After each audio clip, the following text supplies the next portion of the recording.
Welcome back to the channel. These stories are meant for late nights, quiet rooms, and headphones on. Make sure to like the video, subscribe to the channel, and leave a comment telling me where you're listening from tonight. Now, let's begin the first story.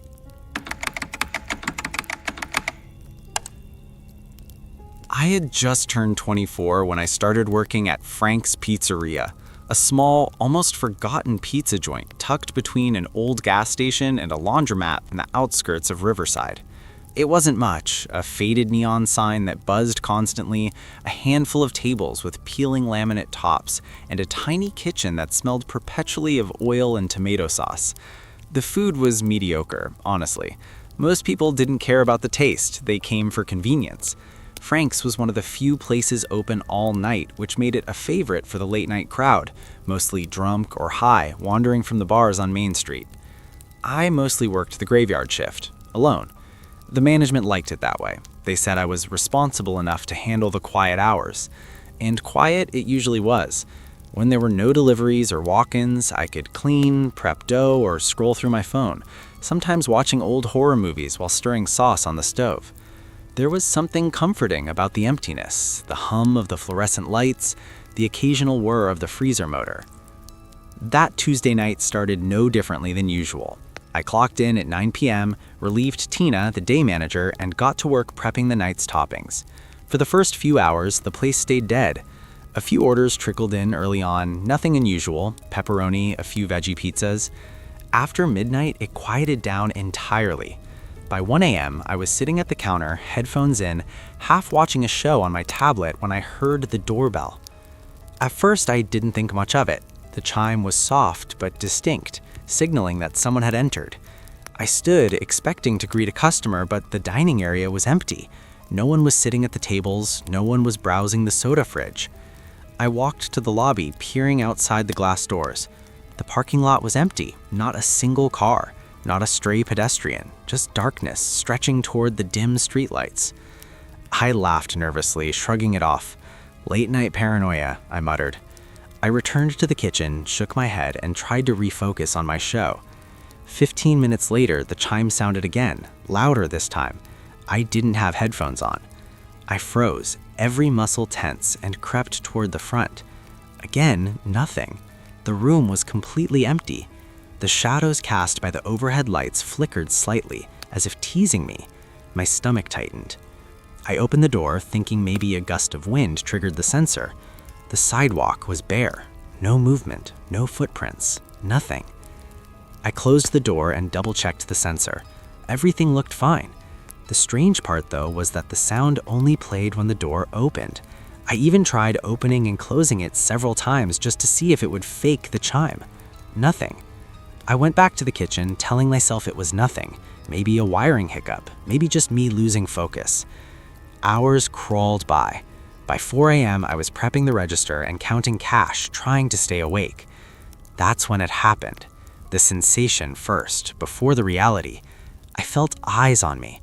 Not the casual glance of someone walking in, but a heavy, invasive pressure on my back, like someone was standing behind me, invisible, waiting. My pulse quickened. I turned slowly. Nothing. The dining room remained empty. Then I heard it. A thump, heavy, deliberate, coming behind the counter. My heart nearly stopped. I spun around. There he was. A man. Ragged, thin, wearing a black hoodie that hung low over his face, casting his features in shadow. His eyes were wide, bloodshot, and unnerving, like he could see straight into my skull. In his left hand, he held a knife, the kind used for carving meat, but clenched with the tension of someone who had nothing to lose.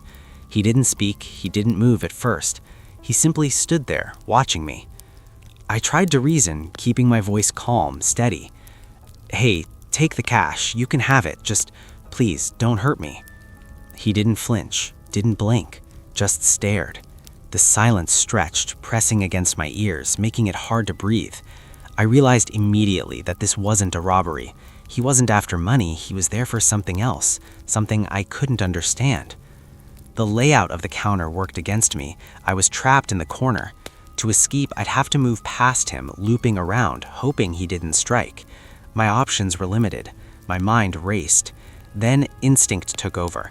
I dove over the counter, hard. Pain shot through my arms, but I scrambled to my feet, adrenaline surging. That's when he screamed. Not words, not a warning, just a raw, guttural scream that my ears rang. He lunged. I ran for the front door, chest burning, lungs screaming. Every step was terror-fueled, but I knew the moment I looked back, he'd be there, closing the distance. I burst into the parking lot, sprinting toward the street. My car was around back. I didn't dare look back. Somehow, I made it to the car, fumbling with the keys as sweat froze on my forehead in the chill night air. The sound of his pursuit faded behind me, but I didn't stop to check. Engine roaring, I pulled onto the main road and drove straight to the police station. I reported everything, every terrifying detail, hoping they would understand the urgency. By the time the officers arrived at Frank's, he was gone. The place looked like a war zone, chairs overturned, posters ripped from the walls, counters gouged. Deep scratches marred the sides of my car, evidence of his knife. The police theorized he had been watching for hours, waiting for the perfect moment to strike. The doorbell chimes, a clever trick to make me believe the shop was empty. He'd hidden in the shadows, exploiting my routine. I quit immediately after that night. I couldn't go back. The thought of being trapped again, of someone silently observing every move I made, haunted me more than any nightmare ever could. Sometimes, I still see flashes of him. The hoodie, the wild eyes, the way he moved like he owned the building even when I was the only one inside. And I know without a shadow of doubt that if I hadn't moved when I did, I wouldn't be here to tell the story. Even now, years later, when I pass by a 24-hour convenience store or hear a door chime late at night, I freeze. My stomach knots. My mind races. The memory isn't just a story, it's a warning. Some nights, when I'm alone and the world is silent, I swear I can still hear a soft thud behind me, like someone testing my reflexes, reminding me how close I came to something worse than death. That night changed me. It made me hyper-aware, cautious to the point of paranoia. I never worked another late-night shift. I avoid quiet streets at night. I never let my guard down when I'm alone. And the worst part, I'll never know why he was there, who he was, what he wanted. All I know is that the terror was real, personal, and calculated, and it was lucky for me that instinct won that night. Sometimes I wonder, had I stayed, had I hesitated for even a second longer, would anyone have found me? Would I have made it through the night?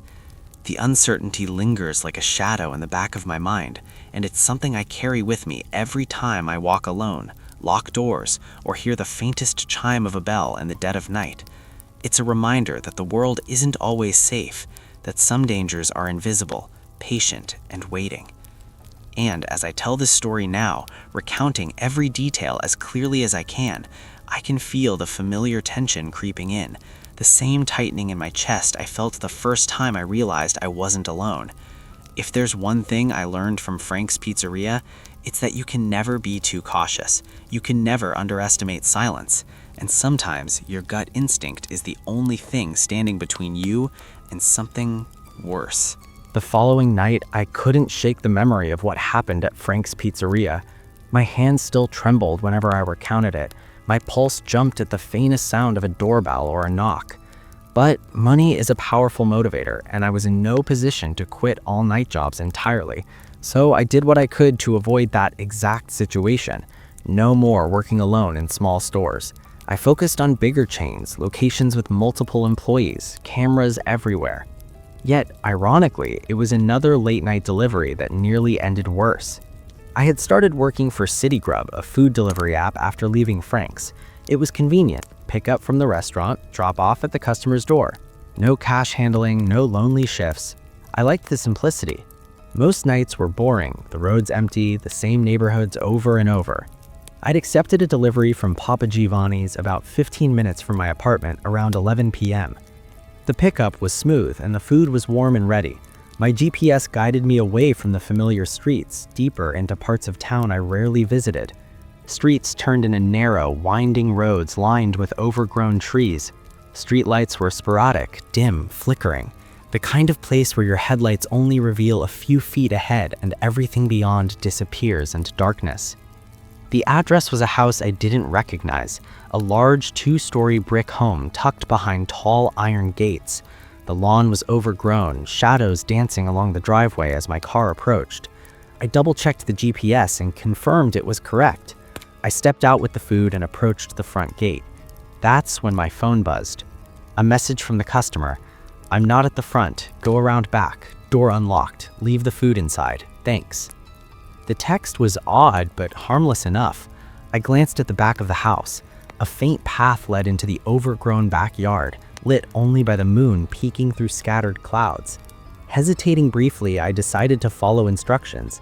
I walked carefully, food in hand, trying to avoid tripping over unseen roots and stones. The path narrowed as I moved closer to the back porch, each step accompanied by the crunch of leaves underfoot. Finally, I reached a small wooden porch. The door appeared old, paint peeling, but it was indeed unlocked.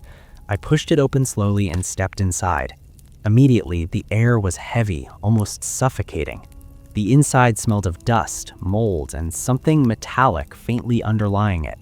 I called out, "Food delivery," my voice cracking slightly. Silence, not even a creak in response. I placed the bag on the kitchen counter and froze. Something didn't feel right.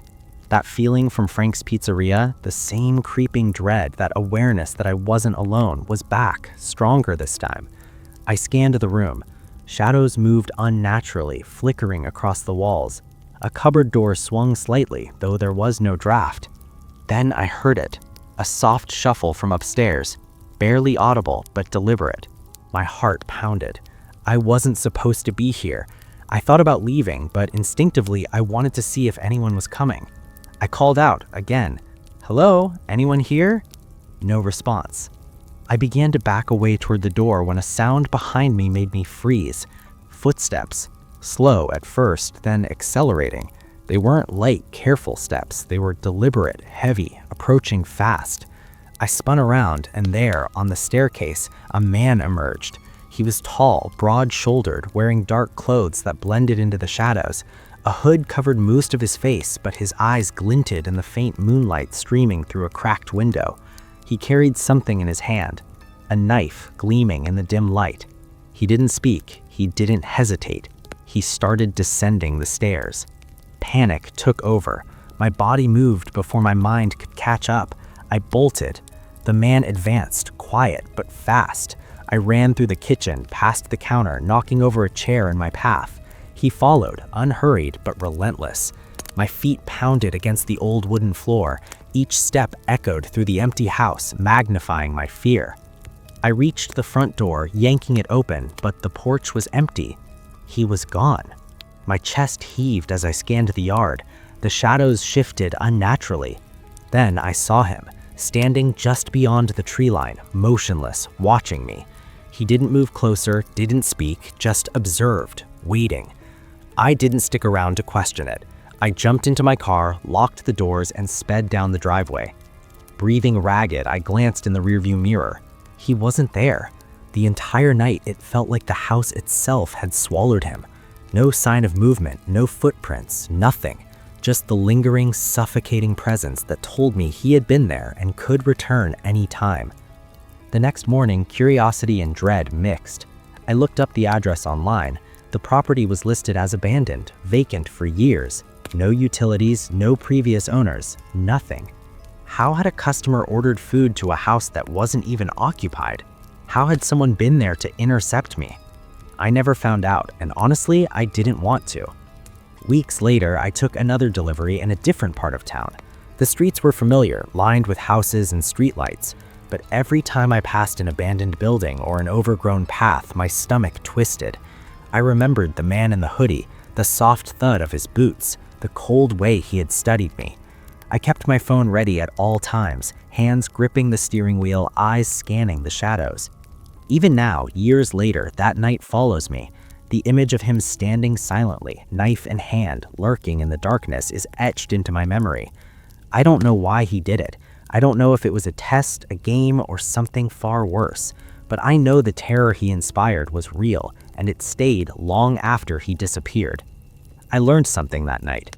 Instinct isn't paranoia. Fear isn't always irrational. Some dangers aren't obvious. Some people are patient predators waiting for the right moment, the perfect opportunity. And sometimes luck and quick thinking are all that stands between life and a nightmare you can't escape. After that, I never delivered after dark. I refused orders to unknown locations, avoided back roads, and stopped trusting GPS directions blindly. I didn't want to risk it again. I told myself it was just one bad experience, but the unease never went away. Every shadow seemed deeper, every quiet street more menacing. The memory was always there, whispering, reminding me that the world isn't always as safe as it seems. And sometimes, when I'm alone at night, I swear I can still hear the faint echo of that doorbell chime, the soft crunch of boots on tiles, and the quiet, unstoppable patience of someone waiting in the dark. Because some nightmares don't end when the lights come on.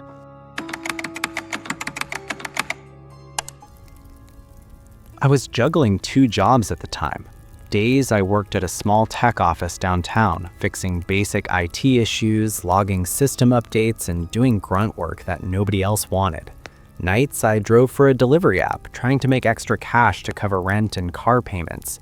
It wasn't glamorous, but it paid, and it gave me a sense of independence I craved. I liked driving at night. The streets were quiet, the neon signs flickering lazily, the air crisp and cool. There was a rhythm to it, a solitude I could sink into. It was around 11 p.m. when the last order of the night pinged on my app. The pickup was from a 24-hour diner on the outskirts of town. Normally, I didn't question addresses, but this one gave me pause.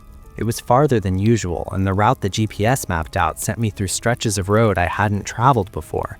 Dark, winding streets lined with thick trees, empty sidewalks, and houses spaced so far apart you could lose a whole neighborhood in the shadows. I shrugged it off. It was late. I just needed this last delivery. I arrived at the diner, grabbed the food bag, and double-checked the address. The delivery location was on the edge of town, near the boundary where residential streets ended and forested land began. The apps had 15 minutes, but it felt longer, the darkness pressing in on me as I followed the GPS. Streetlights became sporadic, sometimes flickering out altogether, leaving me driving blind through stretches of black. My headlights cut narrow beams through the night, illuminating nothing but trees, shrubs, and the occasional abandoned mailbox. Eventually, the road narrowed into a gravel lane. I slowed, gripping the steering wheel tighter. The lane curved around thick pines and oak, cutting deeper into the forest. No houses were visible, no other cars, no signs of life. At the end of the lane, a small wooden gate appeared, just 2 weathered posts with a chain hanging loosely across them. I hesitated, staring at the darkness beyond. The app confirmed it. I was at the right place. The chain was down, so I drove through slowly, following the faint path ahead until it opened into a small clearing. And then I realized this wasn't a residential driveway. It was a forest preserve. At least, that's what I thought it was. No cars, no lights, just towering trees and shadows that seemed to shift with the wind. My stomach twisted. I wasn't sure what I had gotten myself into. I parked the car, grabbed the food bag, and stepped out. The night air was cold and damp, carrying the scent of pine and damp soil. My phone buzzed in my pocket, the customer's number. I answered, trying to keep my voice steady. "I'm here. Where should I leave the food?" A low, gravelly voice answered. "I see you. Walk toward the fire. Don't stray. Leave the bag near the flame." I blinked, confusion mixing with unease. "The fire?" I asked. "Yeah, you'll see it. Just leave it. Don't look around. I'm watching." My heart skipped a beat. Watching? The words didn't register at first, but then it hit me. He wasn't just giving instructions. He was trying to control me, to make sure I followed them exactly. Something about the calmness in his voice made it far more unsettling than a typical customer. But I told myself it was probably some eccentric camper who liked to be mysterious. I didn't want to be rude. I should just drop the food and leave. I followed the faint trail leading deeper into the woods. Every step sounded unnaturally loud in the silence. Leaves crunched, branches snapped underfoot. My phone flashlight barely illuminated the path, casting shadows that seemed to writhe and shift with every movement. The fire was visible in the distance, a small flickering glow between two trees, but as I approached, I realized it wasn't near any campsite. No tents, no chairs, nothing but a tiny isolated flame burning low. I set the food down beside the fire, glancing around nervously. That's when I felt it. Movement behind me. A figure emerged from the shadows. Tall, broad, dressed in dark clothes that blended seamlessly into the trees.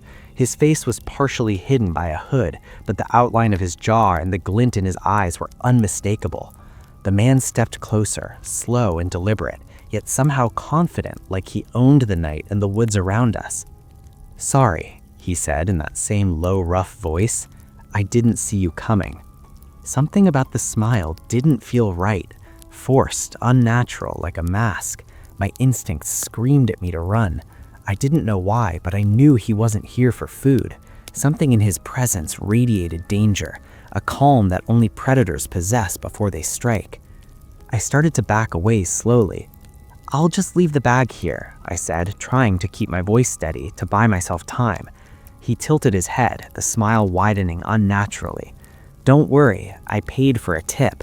I'd appreciate it if you stayed a moment." I didn't respond.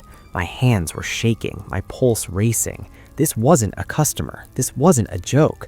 My brain screamed for me to run, but my feet felt rooted to the spot. Then, almost imperceptibly, he stepped closer. My breathing hitched. Every instinct screamed at me, "Get out, now!" I turned and bolted. Branches lashed at my face, roots snagged my shoes, and the uneven forest floor threatened to send me sprawling with every step. Behind me, I heard him moving, fast, almost impossibly fast.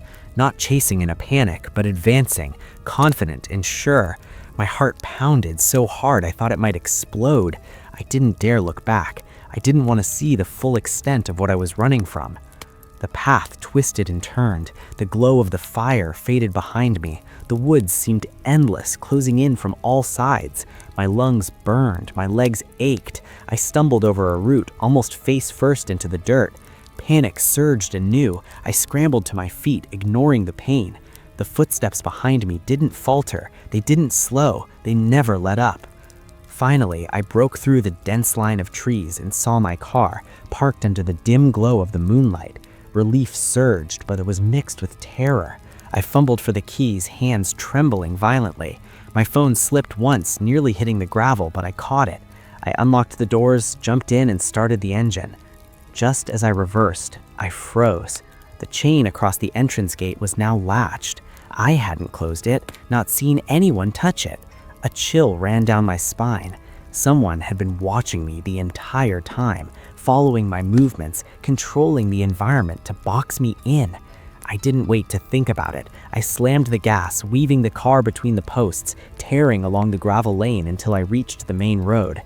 The forest receded behind me, but the memory lingered. That night, I realized some dangers aren't accidental.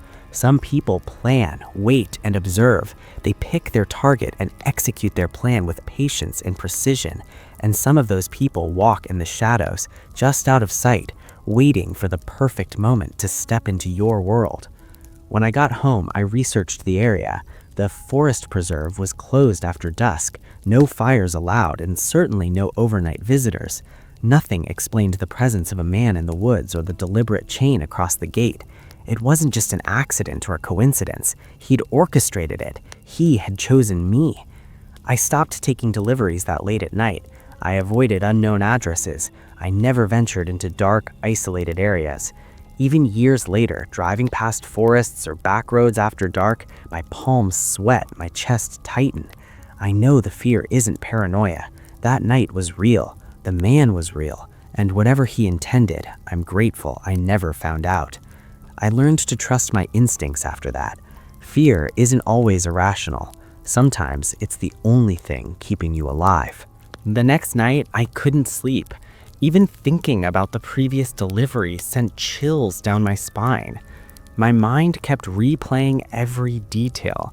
The man's voice, the way he seemed to know exactly where I would go, the chain across the gate. It didn't feel random. It felt deliberate. But life goes on, right? I had bills to pay, food to eat, rent to cover. So, against my better judgment, I went back to deliveries. That shift started normally. I picked up orders, dropped them off, and felt the familiar rhythm of driving through the city at night. Streetlights cast pools of light on empty streets, neon signs flickered lazily in diners and gas stations, and my car hummed steadily under me. It was almost comforting. Almost. Then, around midnight, the app pinged.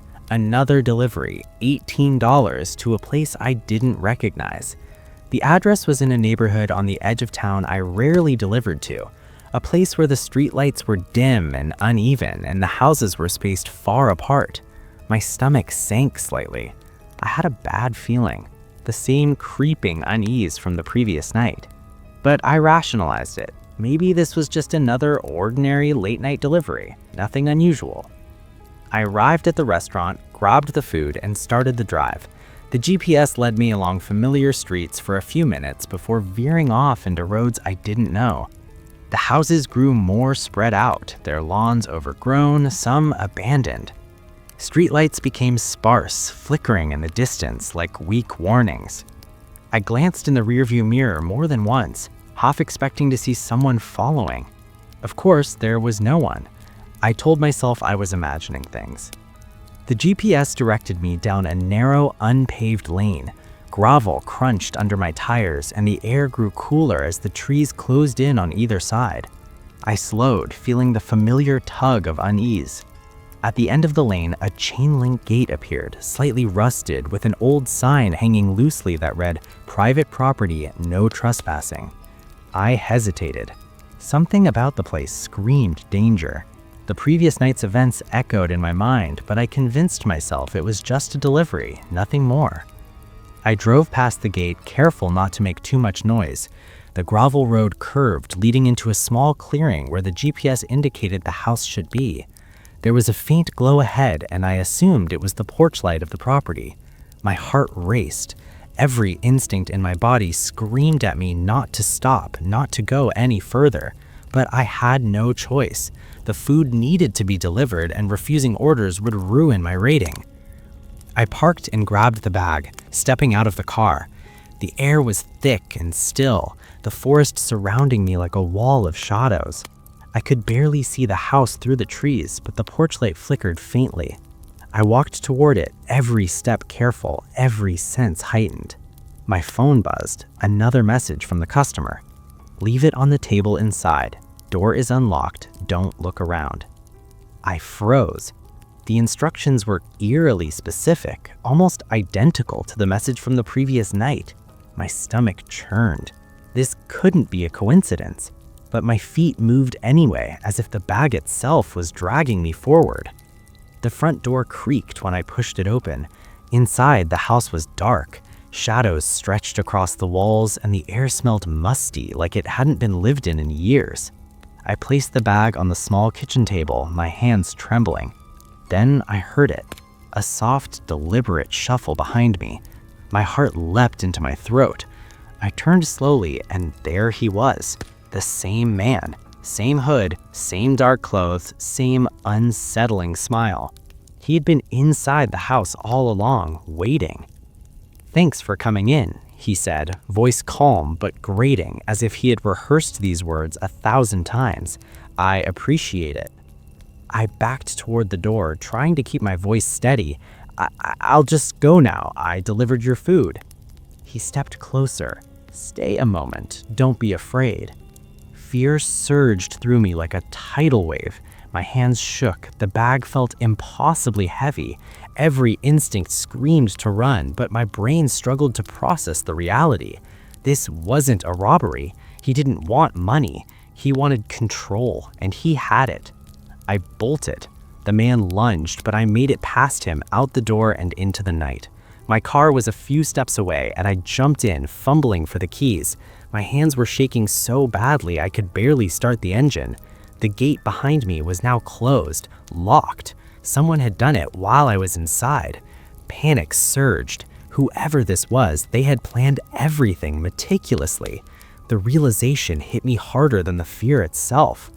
I floored the gas, swerving along the gravel road, the headlights cutting through the blackness. Branches scraped against the sides of the car and the tires kicked up small rocks as I raced toward the main road. I dared a glance behind me. A shadow moved just beyond the tree line, following my car, slipping between the trees with impossible speed. I couldn't see him clearly, but I knew he was there. Once back on the main road, I didn't stop. I drove past familiar streets, neon signs, and open diners, but I didn't slow down until I reached the city limits. Only then did I finally allow myself to breathe. My hands were numb, my chest tight, and my mind was racing. Whoever that man was, he had followed me, orchestrated everything, and disappeared without a trace. The next day, I couldn't shake it. I researched the address online, checked property records, and found nothing. The house was supposedly vacant, unlisted, abandoned for years. How could someone live there undetected? How could he plan so meticulously to trap me? The questions haunted me. I didn't have answers, only the memory of that gravel road, the chain, the darkness, and the smile that didn't belong to a human face. Weeks passed and I avoided late-night deliveries as much as possible. I stuck to familiar neighborhoods, well-lit streets, and busy areas where I wasn't alone. But the memory lingered. Every time my phone rang with a new delivery, a part of me tensed, half expecting the same deep, gravelly voice on the other end, the same predatory smile in the shadows. Then one night, curiosity, or maybe foolishness, got the better of me.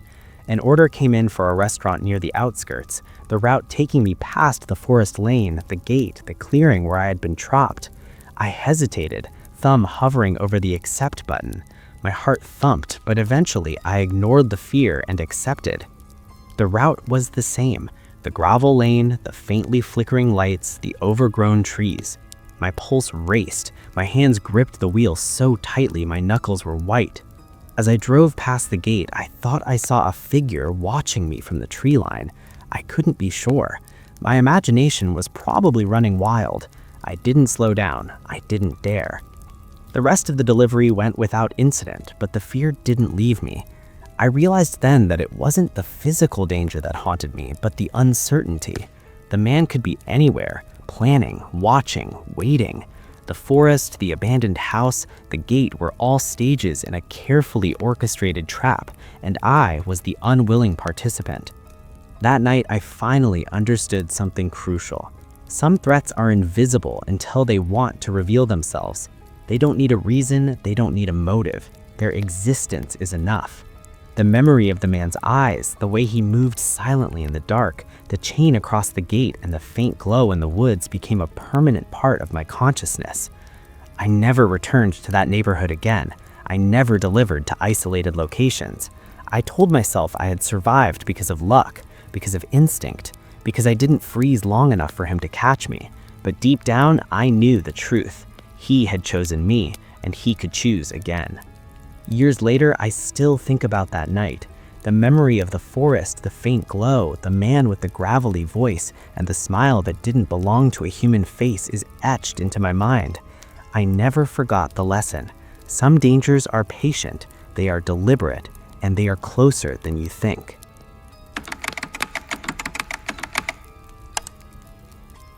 Back when I was in my early 20s, I worked at a small, independent pizza place called Ridgeway Pizza. It wasn't fancy, old wooden tables, faded posters on the walls, a couple of booths along the front window, and a single door that creaked every time you opened it. The food wasn't remarkable either, but the shop had one major draw. It was open 24 hours. That made it a late-night haven for the town's restless, the drunk, or just anyone who wanted a hot slice at 2 a.m. I usually worked the graveyard shifts. Most nights I was alone, manning the kitchen, answering the phone, or handling deliveries. At first, I liked it. The quiet gave me a sense of control, and when it was dead, I could scroll through my phone or just relax in the back. The slow hours felt predictable and safe. Until the night everything changed. It was a Tuesday, and I clocked in at 9 p.m. to relieve the day manager. The first few hours were normal, an occasional pickup here, a small delivery there. I prepped the kitchen, stocked the soda machine, and wiped down the counters. By midnight, the restaurant had fallen silent. No orders, no walk-ins, nothing but the hum of the fridge and the faint crackle of the fluorescent lights overhead. Around 1 a.m., I heard it, the doorbell chiming. It was that old, tinny sound that announces when someone comes in. I froze for a moment, expecting a customer, and walked to the front. Nothing. No one was there. I checked the tables, the booths, even the tiny lobby outside, but it was completely empty. I laughed nervously, convincing myself my brain was just playing tricks on me after hours of monotony. 15 minutes later, the bell rang again. This time, I wasn't distracted by my phone or music. I walked carefully to the front door. And again, nothing. The sidewalk was empty, no footsteps, no shadows. A faint shiver ran down my spine, but I told myself it was just the cold night air. Maybe the sensor was glitching. Maybe I was imagining it. Hours passed slowly, and I tried to focus on kitchen prep and paperwork. Around 4 a.m., I was counting the cash at the register, getting ready for the morning staff to arrive, when I felt it, the unmistakable sensation of being watched. My gaze flicked to the dining area, empty as ever, then toward the back of the restaurant. My heart skipped a beat. Then I heard it, a heavy thump behind me, like a boot hitting the tile floor. I spun around and my blood ran cold.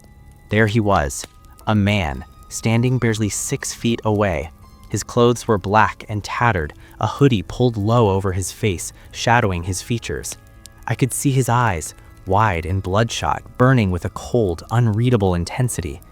In his left hand, he gripped a knife, its edge gleaming faintly under the dim lights. Neither of us moved. For several terrifying seconds, we just stared. My mind raced, trying to reason with him, trying to predict what would happen next. "Hey, you can take the cash," I said, keeping my voice as calm as possible. "It's all here. I won't fight you. Please, just don't hurt me." He didn't respond. He didn't even blink. It was as if he wasn't reacting to me at all, like I wasn't there. Every instinct screamed to run, but the counter blocked my escape. The only way out was to circle around him and hope he didn't lunge. I made a split-second decision. I dove over the counter, hitting the floor hard, scraping my elbows but managing to scramble to my feet. That's when he screamed, a guttural, almost inhuman sound, and charged. I bolted, heading for the back door, my mind screaming at me to move faster. I crashed through the door into the alley behind the restaurant, and my heart sank. He wasn't alone. Another man was standing there, waiting. I stumbled, nearly falling over him, but managed to regain balance and sprint toward my car. The two of them chased me, but they stayed in the shadows, always just beyond the reach of the dim street lamps lining the alley. I couldn't see their faces clearly, just their shapes moving with unnerving speed. I jumped in my car, fumbling with the keys. My hands were trembling so badly I could barely hold them steady. Once I got the engine running, I backed out, swerving down the alley, my headlights cutting through the darkness. The figures didn't follow into the light, disappearing behind fences and walls as if they were part of the night itself. When I reached the main road, I finally allowed myself to breathe. I called the police as soon as I could, my voice shaking. They arrived 20 minutes later, but of course, the men were gone. The officers inspected the alley, the restaurant, the back door. I explained everything I saw, but there was no evidence. No footprints, no forced entry, nothing that indicated how long he'd been inside or where the second man had come from. Weeks later, I learned the terrifying truth. The man had been watching me for hours. He knew the rhythm of my shift, the times I would be alone, the locations I would move through. He used the doorbell, a sound I had come to ignore, to distract me and draw me into vulnerability. That realization, it wasn't just a robbery attempt. It wasn't random. He had planned it, targeting me specifically, and he could have acted whenever he wanted. After that night, I quit. I couldn't go back to working late nights. The memory of his eyes, the knife, and that inhuman scream followed me everywhere. Even in daylight, I would catch myself glancing over my shoulder, half expecting to see him lurking, waiting for another chance. But life doesn't stop. Months later, I picked up a second job, food delivery. I figured at least this time I'd be in my car, mobile, not trapped in one place. Most nights were fine, uneventful. I would pick up orders, drop them off, and sometimes get generous tips from customers who were happy to see a delivery at 1 a.m. But I learned quickly to avoid unfamiliar neighborhoods at night, especially isolated areas. One particular night, I received an order from a house I didn't recognize.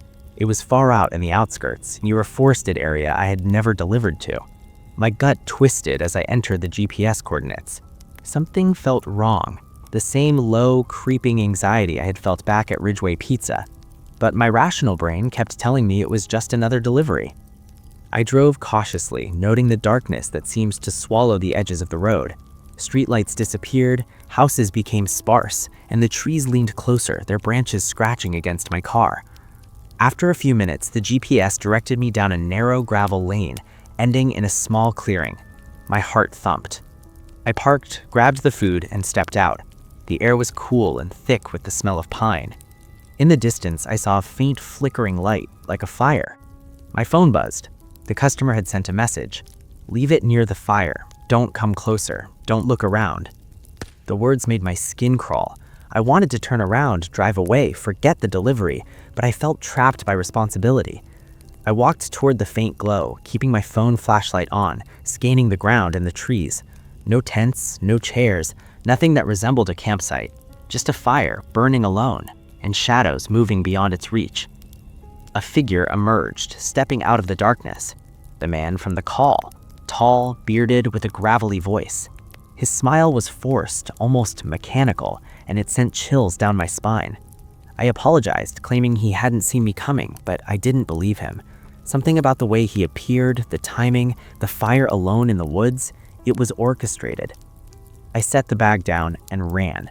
He called after me, insisting I take the tip, insisting I come back. My legs moved on instinct, adrenaline fueling my sprint through the trees. Branches slapped my face, roots threatened to trip me, but I didn't stop. The clearing, the fire, the man, it all disappeared behind me as I ran. I reached my car, shaking, fumbling for the keys. The chain at the gate, which had been down when I had arrived, was now latched. Whoever this was, he had done it while I was inside the trees. I didn't wait to figure it out. I floored the gas, narrowly squeezing between the gateposts and ditch. The gravel kicked up, the car jolted, but I escaped. Once on the main road, I let myself exhale. The man in the woods, the chain, the fire. It wasn't just a prank. It was deliberate, patient, and calculated. Whoever he was, he had chosen me, and I would never know why. From that night on, I avoided deliveries to isolated areas, to unfamiliar roads, to forests and abandoned buildings. I told myself it was luck, instinct, caution, but deep down, I knew the truth. Some people wait in the shadows, plan with patience, and strike only when they are ready. And the memory of that night, the shadows, the fire, the forced smile, and the chain across the gate haunted me forever. After that night delivering to the woods, I swore I'd be more careful. No more late-night trips to unknown areas, no more trusting strangers on apps, and definitely no more wandering into forests with a single flashlight and a gut feeling. Yet, life doesn't always give you a clear path. A few weeks later, I was working my usual delivery route, heading back toward the edge of town when the next order came in. It seemed normal at first, $25 for a pizza pickup at Midtown Eats and delivery to a residential address about 12 minutes away. The app didn't flag it as unusual, but the location was on the outskirts again, past the familiar neighborhoods I knew so well. Still, I reasoned, I had my car, my phone, and I wasn't alone in the streets like in the woods. It should be fine. I picked up the food, placed it on the passenger seat, and set off. The streets were empty, the way they usually were at this hour, around 11:30 p.m. I took my time, music playing quietly in the background, headlights cutting through the faint fog rolling off the nearby creek. About halfway there, I noticed something odd. The GPS led me onto a road I didn't recognize, a dead end that eventually narrowed into gravel. I frowned. The houses on either side were either abandoned or poorly lit. The last one, a small, decaying building with a rusted gate, matched the GPS coordinates. There were no lights on, nothing to indicate anyone was home. My stomach sank. I called the number associated with the order. The call went straight to voicemail. I texted, "I'm at the address. Please advise where to leave the food." Seconds later, a reply came. "Back door. Door is unlocked. Leave it on the table." The message seemed straightforward enough, but the tone, or maybe just the context, made my skin crawl. I glanced around. There were no other cars, no signs of life, only the faint sound of wind rustling through the trees. Taking a deep breath, I grabbed the pizza and walked toward the side door. It swung open easily, revealing a dark interior. The air smelled faintly of damp wood and dust. I flicked on my phone's flashlight and stepped inside. The hallway stretched before me, narrow and lined with doors that led to rooms I couldn't see into clearly. I moved carefully, placing the pizza bag on a small wooden table in the center of what appeared to be a living room. That's when I heard it, a low, deliberate creak from behind me. The sound of the bedroom door at the end of the hallway swinging open slowly. I froze. The air felt heavier, like the shadows themselves were closing in. A figure stepped out. Not a man this time, but something taller, thin, with a dark hoodie, its face hidden in shadow. I couldn't make out any features except the glint of what I assumed was a knife in one hand. Instinct screamed at me to run. I did the only thing that made sense. I bolted. My legs carried me toward the door, but the moment I reached it, I realized it was locked. My heart raced. I had no choice but to move deeper inside, hoping to find another exit. The hallway split. I could hear movement from the other end, heavy footsteps that didn't belong to me. I ducked into one of the rooms, holding my breath as the figure passed by. Its footsteps echoed, heavy but oddly silent at the same time, like it was gliding just beyond the light. When the coast was clear, I ran down the other branch of the hallway, each step crunching softly against the warring floorboards. Finally, I found what looked like a side door, possibly an emergency exit. I tried the handle. Locked. My pulse thundered in my ears. I fumbled with my phone, checking the messages again, praying for guidance that would never come. That's when I heard the figure behind me, its breathing low and deliberate, like it was savoring the chase. I slammed my shoulder into the door. Locked. I kicked it. Locked. I grabbed a fire extinguisher from the corner and hit the handle with all my strength. The metal bent, the latch gave way, and the door swung open into the cold night. I didn't stop to celebrate. I ran straight into the darkness, branches scratching my arms, dirt clinging to my clothes, adrenaline burning through every muscle. When I finally reached my car, parked across the abandoned lot, my hands shook as I unlocked it. I jumped inside, locked the doors, and slammed my foot on the gas. The tires screamed against gravel as I tore down the path, my headlights cutting through nothing but fog and shadows. I dared to glance behind me only once. Nothing. No figure. No sign of pursuit. I exhaled shakily, trying to calm myself, but the feeling of being hunted lingered. Even in the safety of my locked car, I knew the presence was still out there somewhere, watching, waiting. The next morning, I couldn't shake it. I told myself I had just been lucky, that perhaps someone had broken into the abandoned building earlier and I had stumbled into it. Rationally, I tried to dismiss the memory, but it kept coming back. The way the figure had moved, the silence between each step, the cold, deliberate way it had watched me. Weeks later, I discovered the abandoned building was officially condemned. No utilities, no residents, no legitimate reason for anyone to be inside. The police had investigated after my report, but found nothing. No prints, no signs of forced entry, nothing that could explain the presence of the figure or its intentions. I quit delivery for a while after that. I couldn't face the roads, the quiet streets, the isolated houses. The fear, the knowledge that someone or something could be lying in wait in the shadows, waiting for me to let my guard down, had settled deep in my bones. Eventually, I returned to safer deliveries, sticking to well-lit streets, familiar neighborhoods, and places with multiple witnesses. But the memory never faded. Even now, years later, I can't pass the outskirts of town without feeling my skin crawl, without imagining the shadows that might be lurking just beyond the tree line.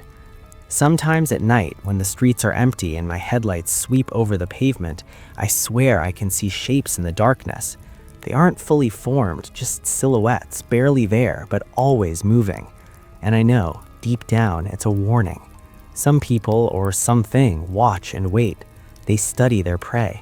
They pick the perfect moment, and if you're not careful, you don't even get a chance to run. That night, that chase, that figure, it wasn't random. Whoever or whatever had been there had planned everything. The abandoned building, the dark hallway, the locked doors, the hidden exits. It wasn't an accident. And I realized as I drove home that morning that luck wasn't enough. Not night, not ever. You have to be aware, and even then, it might not save you. Since then, I've kept my work within the safe zones. No forests, no isolated areas, no abandoned lots. I stick to the familiar, the lit, the populated. But sometimes when I'm alone at night, I can't help but thinking about that figure, the way it moved, the patience it had, the intent behind its silent, calculating presence. I've told friends, coworkers, and family. Most dismiss it, saying I imagined things, that fear can warp reality. But I know the truth. The figure was real. I felt it. I heard it. I ran from it. And I know that if it wanted to, it could have ended everything in a heartbeat. Sometimes I still think about that abandoned building, the shadowy figure in the empty hallways. What would have happened if I hadn't found the emergency exit? What if the figure had been faster? What if the figure had caught me? I don't want to know. Some things are better left unknown.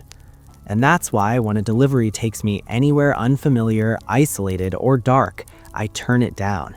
I don't take risks anymore. I've learned my lesson the hard way. There are people or something else that lurk in the quiet, the dark, and the abandoned, and they are patient. They wait until you are alone, until you are vulnerable. And then, if you're not careful, they strike. I never saw that figure again. I never received another call from the strange number. But the memory stays. It's a warning I carry with me every time I step out into the night. Stay aware, stay cautious, and trust your instincts. Because some things are not meant to be confronted, and some shadows should always be left alone. Even now, years later, when I pass the outskirts of town or see a dark building tucked away between trees, I feel that same chill. And sometimes, if I stare long enough, I think I can see it. A shadow at the edge of the light, waiting, watching, patient. And I know deep down that some things never forget.